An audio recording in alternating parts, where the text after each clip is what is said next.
Assalamualaikum warahmatullahi wabarakatuh dan selamat pagi pada seluruh mahasiswa yang mengikuti perkuliahan algoritma dan struktur data. Di materi yang ketiga, topiknya adalah kompleksitas algoritma. Kita masuk di bagian yang kedua. Setelah di bagian yang pertama, kita membahas materi tentang algoritma efisien, model pengukuran, dan kompleksitas waktu dan ruang. Nah, untuk bagian kedua ini kita masuk materi yang keempat, yaitu kompleksitas waktu asimptotik. Pada pembahasan selanjutnya kita akan melakukan fokus pembahasan pada kompleksitas waktu. Tentu Anda bertanya kenapa kita tidak bahas kompleksitas ruang. Dari dua contoh kasus yang sudah kita kerjakan, terlihat bahwa perubahan yang signifikan itu terjadi pada waktu. Jadi kalau kita lihat di algoritma pertama, itu waktu yang diperlukan 3 tambah 3N, sementara ruang yang digunakan hanya 3 saja. Nah, kemudian selain itu, kalau kita lihat sekarang, media penyimpanan juga mempunyai kapasitas yang besar. Jadi ukuran kapasitas media penyimpanan itu jauh lebih tinggi dari ukuran kecepatan prosesor. Saat ini sudah ada hard disk yang mempunyai kapasitas dengan satuan tera. Sementara itu, untuk kecepatan prosesor itu masih berada pada satuan giga.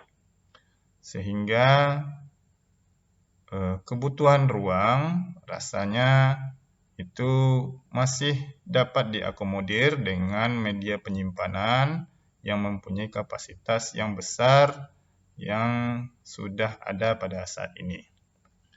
Kita lihat kompleksitas waktu yang presisi yang tadi kita gunakan, itu ketika diterapkan dalam implementasi algoritma untuk mengukur sebuah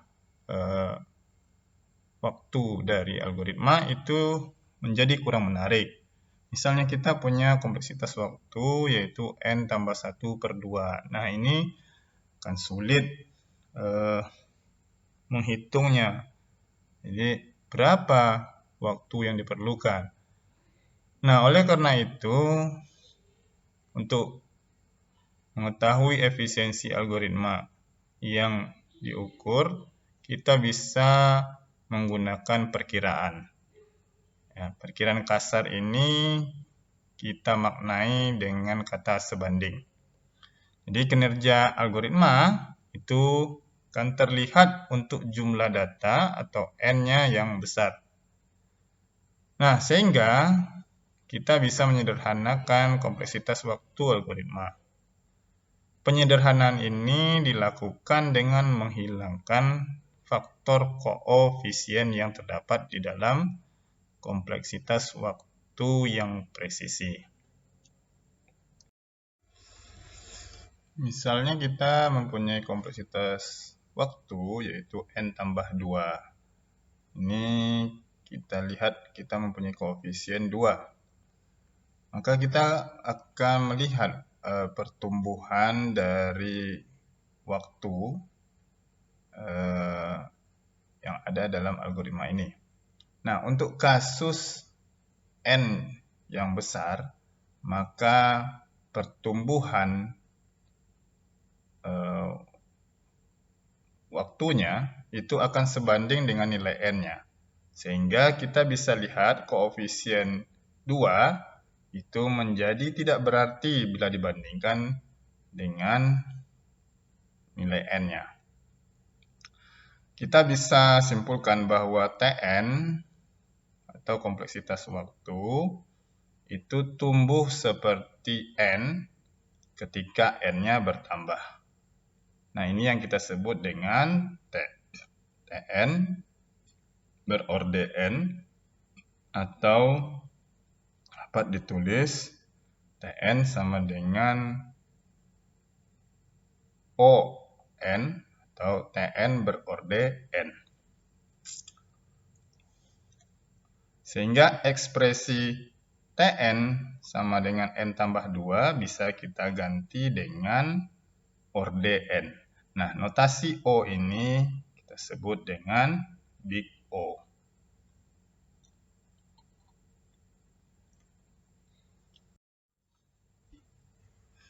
Kita lihat notasi big O, ini ada definisinya. Mungkin dulu kita sudah belajar dalam matematika diskrit bahwa ada aksioma, ada lema, kemudian ada definisi, ya. Nah, untuk yang definisi ini maka harus dibuktikan, ya, persamaan yang diberikan dalam definisi. Nah, ini adalah persamaan yang diberikan. Kita baca dengan Tn adalah O fungsi N, yang artinya Tn berorde paling besar fungsi N.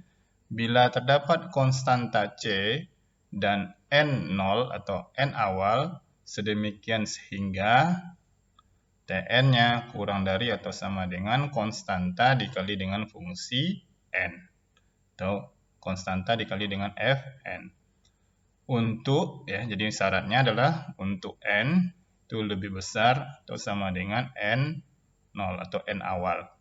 Jadi, rumus untuk persamaan Tn kurang dari atau sama dengan C dikali Fn itu bernilai benar bila mana N-nya lebih besar atau sama dengan nilai N awalnya. Nah, notasi O ini tersebut dengan notasi O besar atau big O, yang merupakan notasi kompleksitas waktu asimptotik. Jadi ini disebut dengan kompleksitas waktu asimptotik, yaitu kompleksitas waktu yang sederhana, menyederhanakan kompleksitas waktu yang presisi. Makna notasi big O, jika sebuah algoritma mempunyai waktu asimptotik O Fn, maka jika N dibuat semakin besar, waktu yang dibutuhkan tidak akan pernah melebihi konstanta C dikali dengan Fn. Kita sebut Fn adalah batas atas dari Tn untuk nilai N yang lebih besar. Sehingga kita bisa katakan bahwa Tn itu berorde paling besar Fn. Ini adalah grafik perbandingan antara Tn dan konstanta dikali dengan fungsi N. Jadi kalau kita lihat di grafik ini, nilai Tn itu berada di atas nilai C dikali dengan Fn sampai dengan nilai awal dari N-nya. Jadi di bawah nilai awal N yang kita tetapkan itu nilai Tn-nya berada di atas nilai konstanta dikali dengan Fn. Tapi ketika sudah berada di nilai awal N-nya, kemudian sampai selanjutnya, maka kita akan melihat bahwa konstanta dikali dengan Fn itu akan selalu bernilai lebih besar dari Tn. Nah, kita akan buktikan definisi yang sudah kita sampaikan tadi, yaitu Tn kurang dari atau sama dengan C dikali dengan Fn. Kita tunjukkan bagaimana misalnya kita mempunyai kompleksitas waktu yang presisi, yaitu N pangkat 2 ditambah dengan 5N. Nah, dari penyederhanaan kompleksitas waktu yang presisi ke dalam waktu asimptotik, maka kita sebut bahwa kompleksitas waktu ini berorde paling besar N kuadrat. Nah, kita lihat bagaimana pembuktian dari definisi tadi. Kita amati, jika N lebih dari atau sama dengan 5, maka 5N itu pasti kurang dari atau sama dengan N kuadrat. Contoh, Kalau kita substitusi nilai n ini 5, maka 5 dikali 5 itu akan sama dengan 5 kuadrat. Kalau kita substitusi nilainya di atas 5 yaitu 6, maka 5 kali 6, 30, itu kurang dari 6 kuadrat, yaitu 36. Nah, sehingga n kuadrat kita tambahkan dengan 5n itu akan kurang dari atau sama dengan n kuadrat ditambah n kuadrat. Jadi orde paling besarnya tadi adalah n kuadrat. Jadi kalau n kuadrat tambah n kuadrat itu sama dengan 2n. Untuk semua n, yaitu nilai awal n adalah 5. Jadi untuk semua n lebih dari atau sama dengan 5. Jadi dapat kita ambil konstantanya adalah 2 dan nilai awal n-nya adalah 5. Nah, nilai C dan N0 ini tidak unik. Ini dapat kita ganti ya untuk memenuhi definisi tadi. Begitu. Nah, ini adalah grafik dari Tn dan C kali Fn. Ya, kalau di sini bisa kita lihat bahwa nilai C dikali Fn itu akan lebih besar dari nilai Tn-nya ya. Ketika nilai n-nya itu mulai dari 5 sampai dengan seterusnya. Nah, nilai Tn itu lebih besar dari C dikali Fn di bawah nilai 5. Sehingga definisi tadi terbukti yaitu n pangkat 2 ditambah dengan 5n itu kurang dari atau sama dengan 2n pangkat 2. Ya, jadi konstantanya adalah 2 dan Fn-nya adalah n kuadrat. Bagaimana bila kompleksitas waktunya adalah 3? Nah, ini kita sebut ordenya adalah 1. Ya, kita lihat pembuktiannya. Untuk n lebih dari atau sama dengan 1, maka 3 itu kurang dari atau sama dengan 3 dikali 1. Jadi dapat diambil nilai konstanta untuk ordenya adalah lebih dari atau sama dengan 3. Dan N0-nya, nilai awal N-nya adalah 1. Nah, nilai C dan N0 ini tidak unik dan dapat diganti untuk memenuhi definisi. Nah, jadi di sini terbukti bila kompleksitas waktu presisinya 3, bisa kita nyatakan itu berorde 1. Selain notasi Big O, kita juga mempunyai notasi Big Omega dan Big Theta.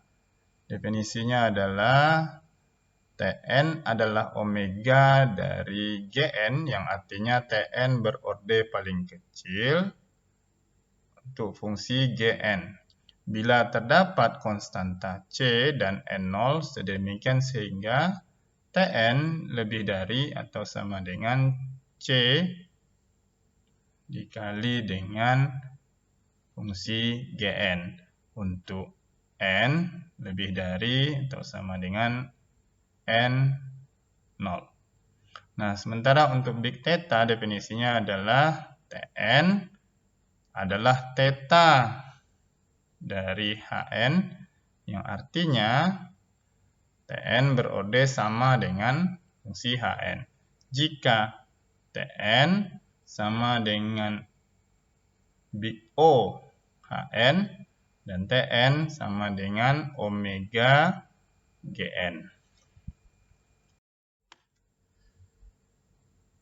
Definisi dari ketiga Notasi asimtotik ini jadi sudah kita uji untuk big O, jadi ini juga akan berlaku sama untuk big omega dan big theta, sehingga kita bisa mendeskripsikan bahwa big omega itu adalah waktu terbaik atau base case. Jadi ini kebutuhan waktu minimum.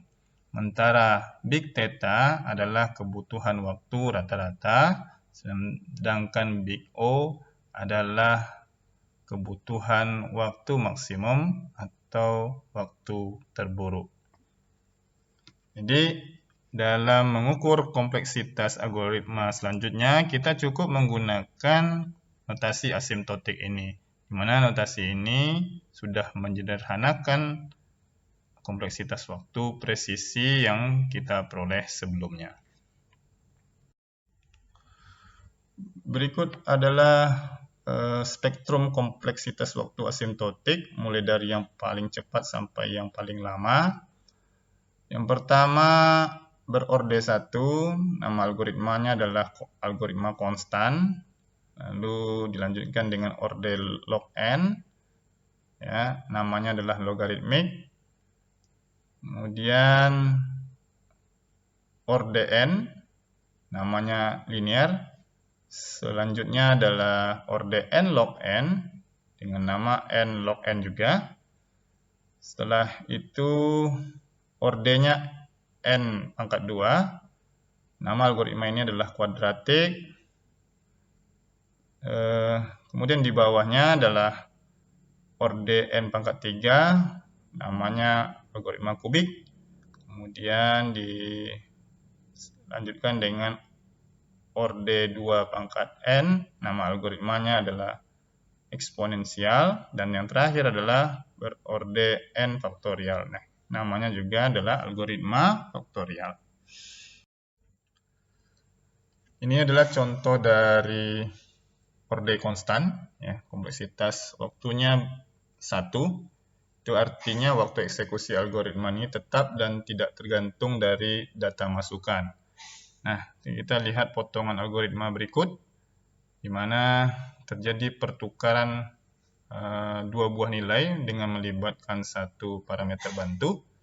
Nah, ada 3 operasi pengisian nilai, dan tiap operasi ini dilakukan sekali.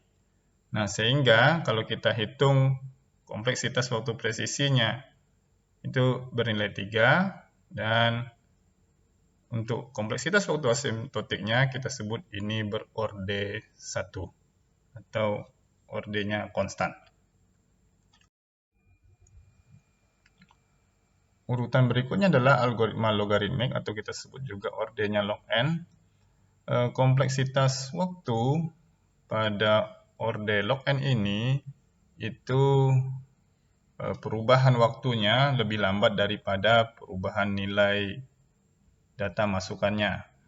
Nah, algoritma yang termasuk kelompok ini itu adalah algoritma yang membagi persoalan besar menjadi sub persoalan yang kecil, namun mempunyai ukuran yang sama. Nah, teknik ini kita sebut dengan teknik divide and conquer. Ya, kita nanti akan belajar di materi berikutnya tentang algoritma divide and conquer ini. Setelah algoritma orde log n, orde berikutnya adalah orde n. Kita sebut juga algoritma linear. Itu algoritma yang waktunya itu umumnya linear. Ya, dan ini terdapat pada kasus di mana setiap elemen masukannya itu dikenai proses yang sama. Contohnya pada algoritma linear searching. Algoritma berikutnya adalah algoritma n log n atau ordenya n log n. Waktu pelaksanaan pada algoritma ini itu terdapat pada algoritma yang membagi persoalan menjadi beberapa persoalan yang lebih kecil. Kemudian persoalan itu diselesaikan secara independen, lalu digabung kembali untuk mendapatkan solusi dari masing-masing persoalan. Teknik yang digunakan untuk algoritma berorde n log n ini itu adalah divide, conquer, and merge. Jadi membagi, kemudian menyelesaikan lalu menggabungkan kembali. Sehingga kompleksitas waktunya ya itu dikalikan dengan nilai n-nya ketika algoritma ini melakukan merge terhadap sub persoalan yang sudah dipecah dari satu persoalan yang besar. Di urutan spektrum berikutnya adalah algoritma kuadratik atau ordenya n kuadrat. Algoritma ini waktu pelaksanaannya kuadratik. Praktis ini digunakan untuk persoalan yang berukuran kecil. Umumnya algoritma ini memproses setiap masukan dalam dua buah perintah pengulangan atau kita sebut juga nested loop. Misalnya pada algoritma bubble sort. Nah, teknik ini kita sebut juga teknik brute force. Ya, bila n-nya sama dengan 1000, maka kita bisa hitung waktu pelaksanaannya yaitu 1000 pangkat 2 sejumlah 1 juta. Di urutan berikutnya, algoritma kubik atau ordenya n pangkat 3. Seperti halnya algoritma kuadratik, algoritma ini memproses setiap masukan dalam 3 buah pengulangan bersarang. Jadi ini misal kita contohkan pada algoritma perkalian matrik. Di situ ada perkalian dan penjumlahan. Bila n-nya sama dengan 100, maka kita akan mempunyai waktu pelaksanaan algoritma itu sejumlah 1 juta. Kemudian algoritma berikutnya adalah algoritma eksponensial atau ordenya 2 pangkat n. Nah, algoritma ini tergolong kelompok yang mencari solusi persoalan secara brute force. Jadi, mencoba segala kemungkinan. Nah, bila n-nya sama dengan 20, maka waktu pelaksanaannya itu lebih dari atau sama dengan 1 juta. Terakhir adalah algoritma faktorial, ordenya n faktorial, seperti halnya algoritma eksponensial. Algoritma jenis ini memproses setiap masukan dan menghubungkan dengan n kurang 1 masukan lainnya. Nah, ini algoritmanya sangat lama waktunya ya. Jadi bila n-nya sama dengan 5, maka kita akan mendapatkan waktu pelaksanaan algoritma itu adalah sebanyak 120. Jadi faktorial dari nilai 5 ini. Nah, bila kita lihat di sini perbandingan nilai masukan dari setiap orde algoritma, ya, maka kita lihat nilai atau algoritma yang paling cepat itu adalah algoritma yang berorde 1 atau algoritma konstan. Ya, kemudian selanjutnya urutan spektrumnya adalah log n. Ya, setelah itu baru algoritma n yang berorde n atau kita sebut algoritma linear. Selanjutnya diteruskan oleh n log n, kemudian n kuadrat, n pangkat 3, 2 pangkat n, dan n faktorial. Nah, bila kita lihat grafik perbandingan dari kompleksitas algoritma ini, bisa terlihat bahwa algoritma yang paling cepat adalah algoritma konstan atau berorde 1, dan yang paling lama itu adalah algoritma faktorial ya, atau yang berorde n faktorial. Nah, apa kegunaan notasi O besar atau big O? Notasi ini berguna untuk membandingkan beberapa algoritma dari masalah yang sama dan dapat ditentukan mana algoritma yang terbaik. Contoh, masalah pengurutan itu memiliki banyak algoritma penyelesaian, dan ini sudah kita singgung di awal materi ini. Di masalah pengurutan itu banyak algoritma penyelesaiannya. Contoh ada selection sort, ada insertion sort, ada quick sort ya. Nah, bagaimana kita bisa mengetahui mana algoritma yang cepat dari yang lainnya? Kita lihat nanti kebutuhan waktunya. Jadi selection sort dan insertion sort itu ordenya adalah kuadratik, sementara yang quick sort ordenya adalah n log n. Nah, dari urutan spektrum kompleksitas waktu asimptotik tadi, kita bisa lihat bahwa n log n itu lebih cepat dari n kuadrat. Maka bisa kita simpulkan bahwa algoritma quick sort lebih cepat atau lebih baik dari selection sort, dan insertion sort. Nah, pada materi kompleksitas ini ada 5 latihan yang digunakan untuk memperkuat pemahaman kita terhadap materi ini. Untuk latihan pertama diberikan algoritma, kira-kira masalah apa yang diselesaikan oleh algoritma yang ini, kemudian berapa kompleksitas waktunya. Nah, kita bisa lihat di sini pada kotak persegi ini, itu sudah terlihat operasi utama atau operasi khas dari algoritma ini, yaitu pengulangan mulai dari 1 sampai dengan n, atau kita sebut juga n kurang 1. Kemudian dilakukan operasi perbandingan. Bila operasi perbandingan bernilai benar, maka dilakukan pengisian nilai pada parameter min dari nilai yang ada dalam array indeks ke i. Nah, dapat kita katakan bahwa algoritma ini adalah mencari nilai minimum dari elemen array. Kompleksitas waktunya adalah n kurang 1 atau berorde n. Kita sebut juga algoritmanya linear. Nah, ini adalah cara kerjanya.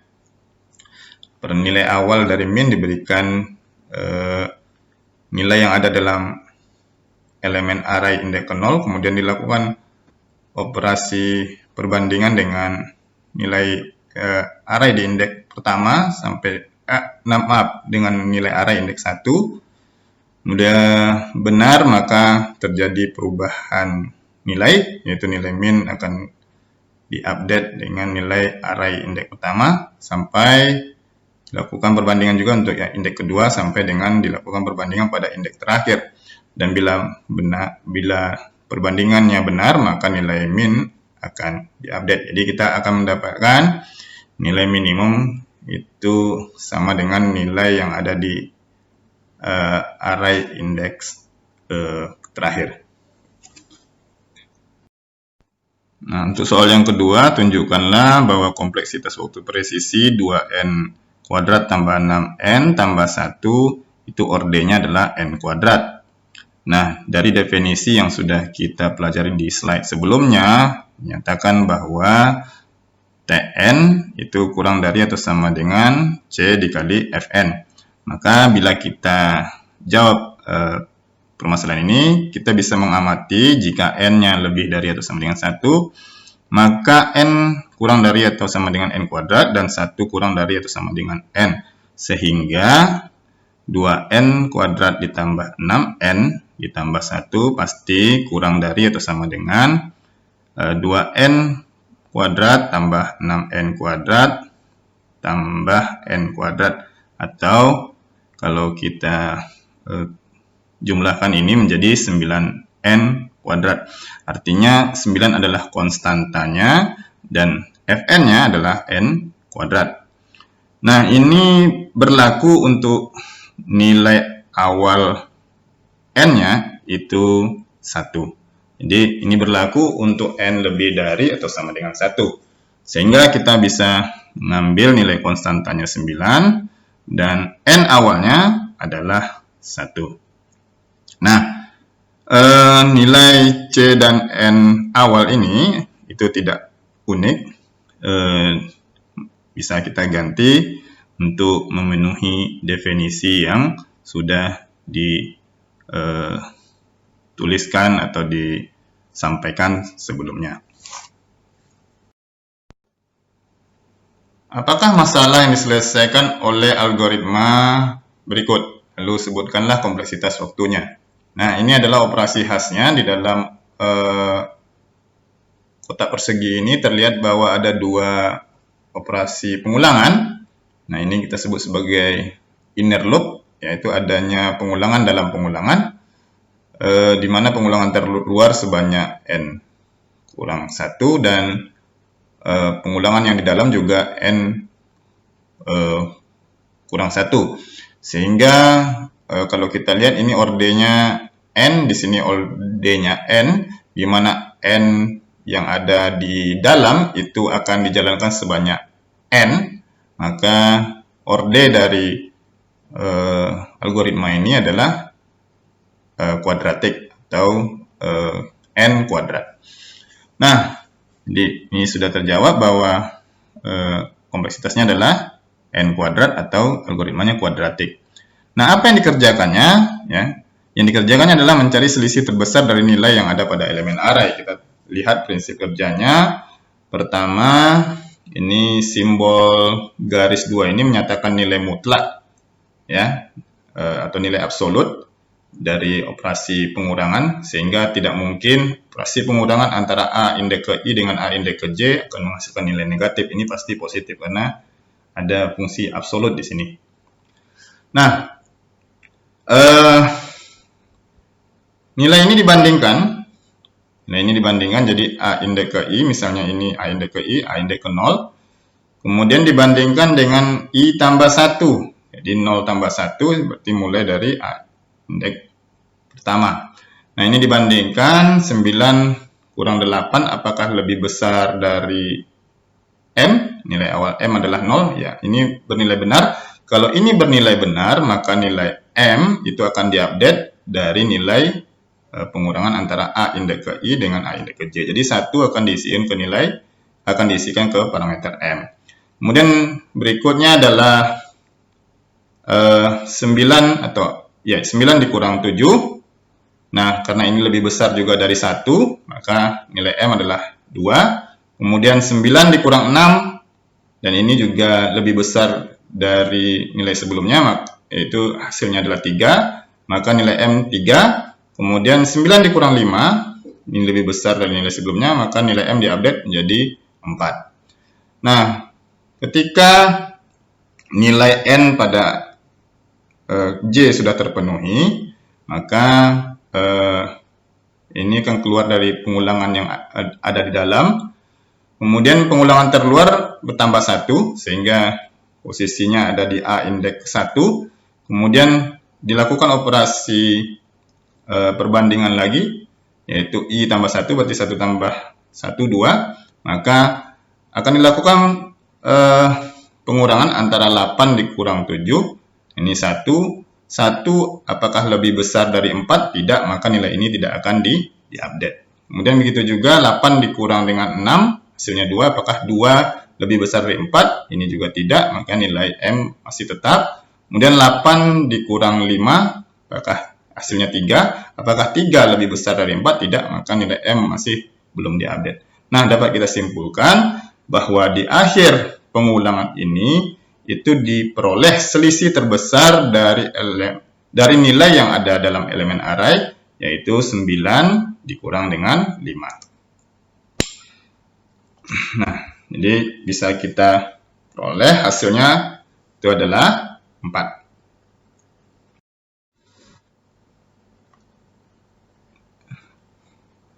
Nah, untuk latihan keempat, ini adalah solusi yang sama dengan latihan 3, tetapi algoritmanya hanya punya satu pengulangan. Jadi kalau kita lihat di sini, perulangannya 1. Nah, sehingga kita bisa identifikasi, ya, berapakah kompleksitas dari algoritma ini, yaitu N kurang 1. Nah, ini mulai dari 1 sampai dengan N, berarti N kurang 1. Operasi khasnya adalah N kurang 1. Nah, sementara yang tadi, algoritma sebelumnya, itu adalah N kuadrat. Nah, algoritma ini itu mencari selisih terbesar dari nilai yang ada pada elemen ke array. Tapi kompleksitasnya lebih rendah daripada algoritma sebelumnya. Dan ini lebih cepat dari algoritma yang ada di latihan 3. Nah, kalau kita lihat di sini, pertama nilai min diberikan dari nilai A indeks ke 0, kemudian nilai max juga diberikan dari nilai A indeks ke 0, maka kita dapat di sini nilai minnya sama dengan 9 dan nilai maxnya itu juga sama 9. Kemudian dilakukan operasi perbandingan di sini. Jika A indeks pertama itu kurang dari nilai min, kalau ini true, maka min akan diupdate nilainya.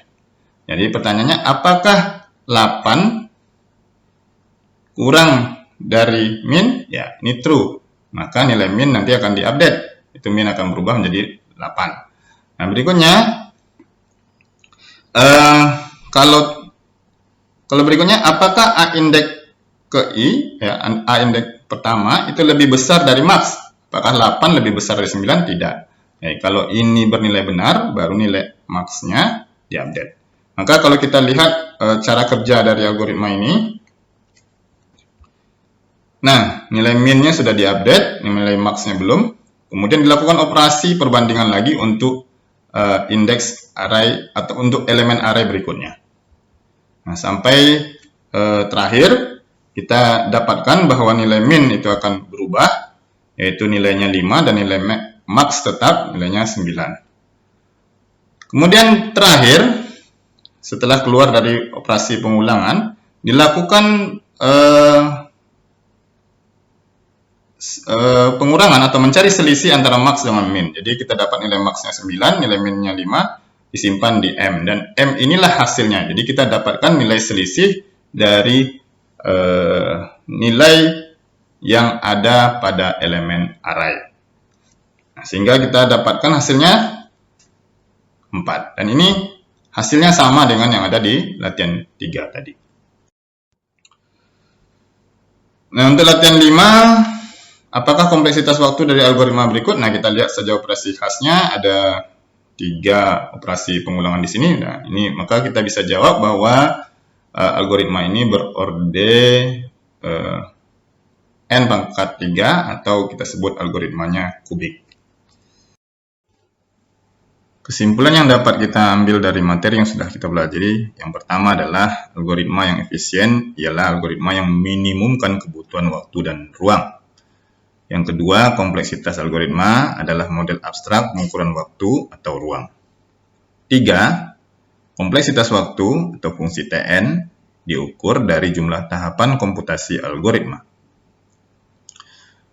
Yang berikutnya, kompleksitas ruang, fungsi Sn, ini diukur dari memori yang digunakan oleh struktur data.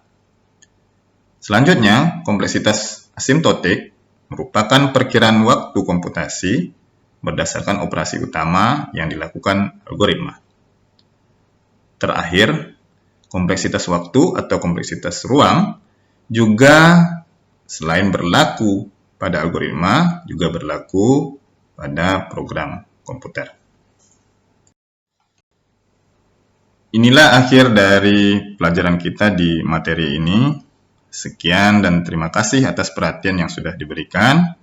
Bila ada hal-hal yang masih belum dipahami, dapat ditanyakan, apakah itu ditulis di dalam kolom komentar atau dibuat catatan terlebih dahulu, ditanyakan bisa melalui WA atau ketika kita melakukan diskusi menggunakan aplikasi Zoom.